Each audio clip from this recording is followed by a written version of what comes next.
Like father, like son, Shedeur Sanders has a way of getting people in their feelings, whether it's his NIL deals or his patented the Shedeur watch flex, or the debate on how he keeps his interception number so low.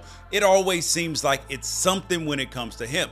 And this time, Shedeur Sanders, the privileged and favorite son of Coach Prime, Deion Sanders, he really stepped in it because he touched the untouchable and he threw 6A Texas high school football, which is a prized possession in the state of Texas, under the bus to paint his private school education as proof that he has had to overcome adversity. Now take a listen to what he said.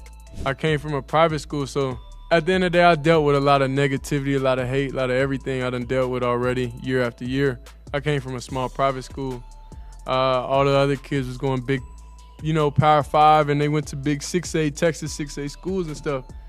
I don't see those same kids around. I don't see them excelling in their programs or whatever they're doing. So I've always been against the odds, like in different ways. Now, what you heard in that video probably reveals a lot about you. If you played 6A Texas high school football, that video might make you cringe.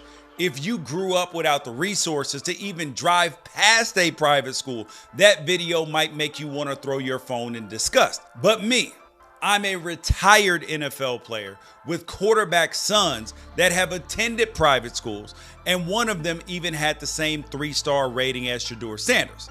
I play a game here with people that I interview on the Unafraid Show called Wrighster or Wrong.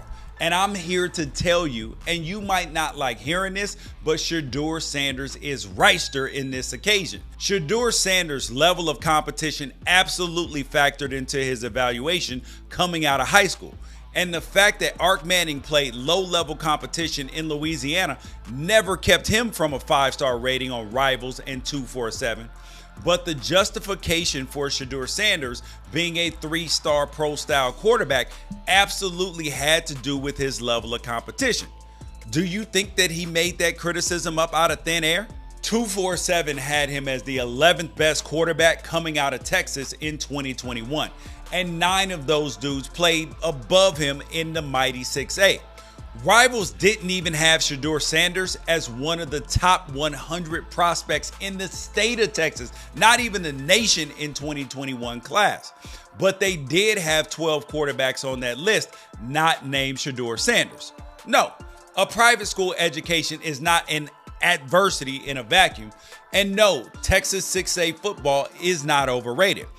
But Shedeur Sanders wasn't saying either one of those things. He was saying that he's had to face doubts because he didn't come out of that league. And he was absolutely right. And we have the recruiting rankings to prove it. Now, did he take it a little too far when he said that he doesn't see those quarterbacks that were ranked above him excelling in other programs? Maybe, but maybe not. Let's take inventory. What are those big-time Texas 6A quarterbacks in the 2021 class up to right now?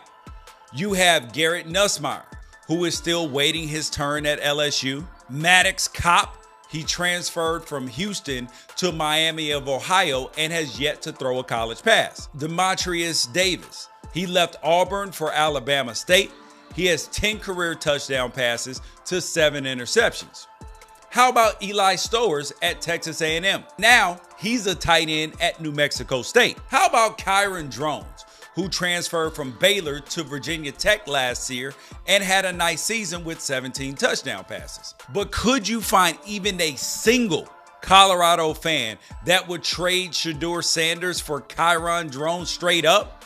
Absolutely not. Now, there is a group of 2021 quarterbacks from the mighty Texas 6A that are pretty special. You have Preston Stone, who's at SMU, Caden Salter at Liberty, Jalen Milroe at Alabama, and Quinn Ewers at Texas. But are you going to look at me with a straight face and tell me that in 2024, Shedeur Sanders doesn't belong in the same conversation as those boys, or even above them? And is Shedeur Sanders really a villain for remembering that just 3 years ago, the professional ranking services told him that he didn't belong in that conversation? No, of course you're going to bring it up. Now, if you want to be mad at Shedeur Sanders, go ahead.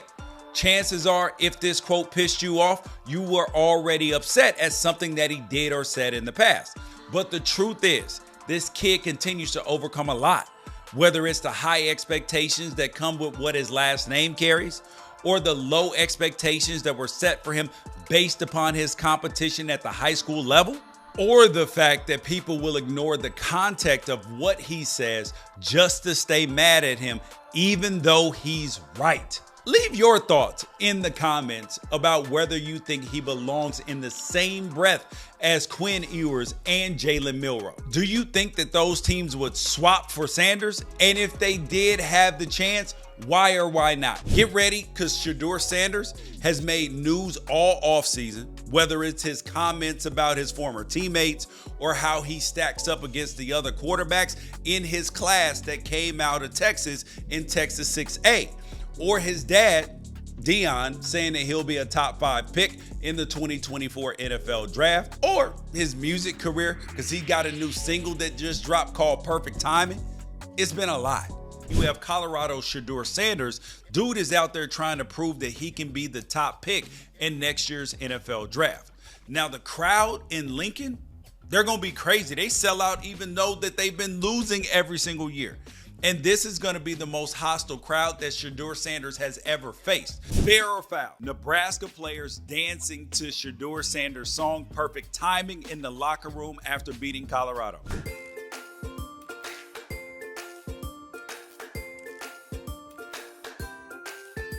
That is 100% fair.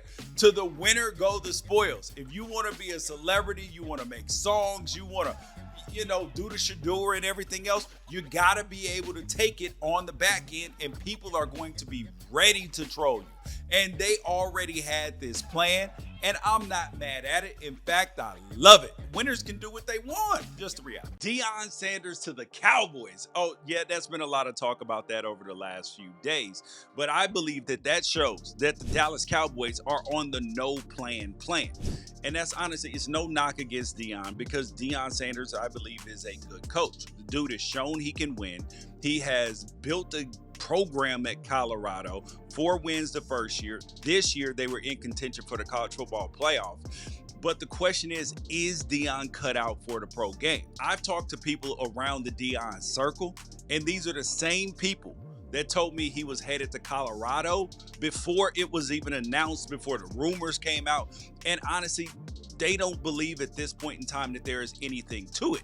Unless, and I got this big unless there is an opportunity to coach Shedeur and Shiloh. Now, Shiloh's going to be the easy one, because he's not going to be a first-round pick, not going to be a second-round pick. So at some point in time, if Deion got the Dallas Cowboys job, getting Shiloh is the easy answer. But Shedeur could be a tougher task. Now, the Cowboys don't have a top 10 pick this year in the NFL draft. So the question is, can he pull a LeBron James and bully the NFL into not drafting Shedeur until he got to make the pick and to draft his son? Now, the difference between Bronny and Shedeur is Shedeur is going to be a first-round pick. Bronny, some people didn't think he was draftable. Whatever your thought is, it was a lot easier for the Lakers to get Bronny than it is going to be for wherever Deion takes a job, if he did take an NFL job, to get Shedeur Sanders without a top 5 or top 10 pick. Deion Sanders is about to catch some major heat, and I love it. He was asked if he would intervene if Shedeur Sanders or Travis Hunter, they were going to be drafted by a team that was a bad organizational situation that had no history of developing quarterbacks or whatever the hell Travis Hunter is going to play. But he ain't the first person that has ever done this. This is not unprecedented territory. This is actually genius territory, because you don't let this happen. And he knows how talented that Shedeur is. And we've seen it with Caleb Williams. We've seen it with Bryce Young. We've seen it with so many other quarterbacks that have been mishandled, and they were clearly very talented. But the problem is, you go to the wrong organization. You let the wrong people handle you. You put your kids in the best position to be successful. And Deion Sanders is going to do that. He's going to face criticism. But you know what? He's right, and I would do the same damn thing. Who is going to be drafted where?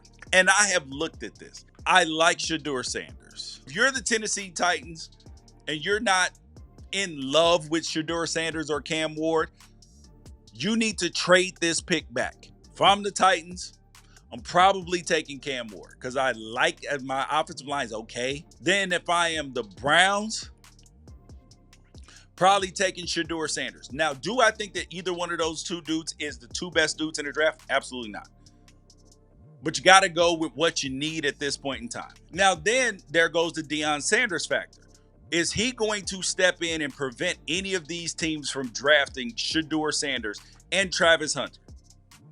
I do not believe he would stop either of them from going to the Giants because he wants, especially Shedeur, he wants him in a big city because he knows big city quarterbacks make money.